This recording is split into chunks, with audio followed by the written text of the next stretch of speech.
Sementara terkait efisiensi pemerintah Provinsi Jawa Timur tidak akan mengurangi gaji, daya, dan jasa. Sesuai ketentuan efisiensi akan dilakukan pada perjalanan dinas dan kegiatan yang tidak perlu. Sementara Wali Kota Surabaya Eri Cahyadi menyebut Pemkot Surabaya telah lebih dulu melakukan efisiensi sejak tahun 2024.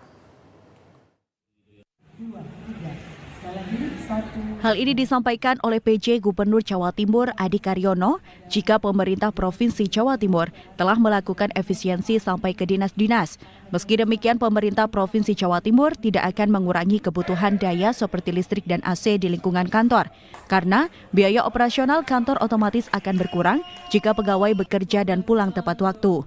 Kebutuhan daya, jasa maupun gaji pegawai pemerintahan tidak akan diefisiensi untuk memaksimalkan pelayanan masyarakat. Efisiensi akan diterapkan untuk perjalanan dinas dan kegiatan yang tidak perlu. Terkait hal ini, pemerintah Provinsi Jawa Timur juga akan berkoordinasi dengan kabupaten kota agar menerapkan efisiensi dengan refocusing untuk menambal dana transfer dari pusat yang hilang karena efisiensi. Bahkan saat ini untuk seluruh perjalanan dinas dan kegiatan yang tidak penting telah dihentikan. Di Inpres sudah jelas bahwa mengurangi supporting ya, anggaran supporting dari mulai perjalanan dinas memang ditulis di situ 50%. Yang lainnya adalah untuk kegiatan yang sifatnya full meeting atau yang tidak punya output yang langsung bersentuhan masyarakat ya. Saya kira itu penting untuk supaya lebih hemat dan uangnya kita gunakan. Kita pertama menutup dulu kebutuhan yang dana yang hilang dari pusat dan juga prioritas kita untuk menambah jumlah target. Sementara adanya Inpres 1 tahun 2025 terkait efisiensi anggaran, Wali Kota Surabaya Eri Cahyadi menyebut Pemkot Surabaya telah lebih dulu melakukan efisiensi sejak tahun 2024.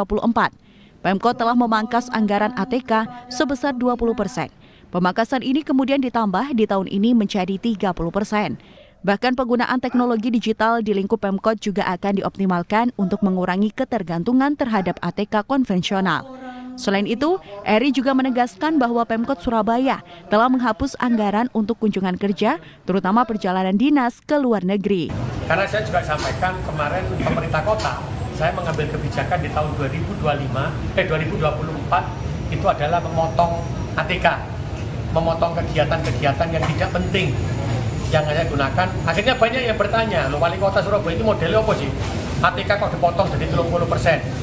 Kok kegiatan-kegiatan dihapus dan tidak penting untuk kepentingan, sehingga tidak ada kegiatan di OPD-OPD. Tapi hari ini yang dilakukan pemerintah kota Surabaya di tahun 2024 ternyata juga dilakukan di semua kementerian. Yang namanya ATK disisakan cuma 10%. Yang namanya anggaran yang tidak untuk masyarakat dipotong, karena anggaran yang diutamakan adalah anggaran yang untuk masyarakat. Sehingga kegiatan-kegiatan, lah ini mohon maaf, yang namanya kunker ya ikut dihapus.